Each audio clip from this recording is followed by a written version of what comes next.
Gaminame meksikietišką užkandį quesadilla.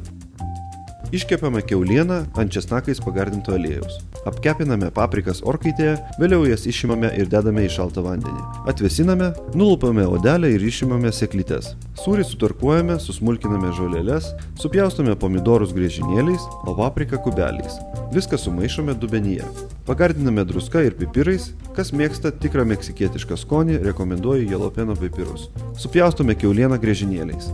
Tortilijas tepame pomidorų padažu, sudedame daržovių ir sūrio įdarą. Paskirstome, kad užsipildytų visas blynas. Su pomidorais ir kiauliena atliekame tuos pačius veiksmus. Užvožiame kitų tortilijos blynų ir kepame orkaitėje, kol apskrus ir išsilydys sūris. Temperatūra orkaitėje turėtų būti ne mažesnė nei 190 arba 200 laipsnių. Apskrudo, susipjaustome trikampiais. Galime valgyti su avokadų padažu guacamole arba kitais padažais. Skanaus, blynas.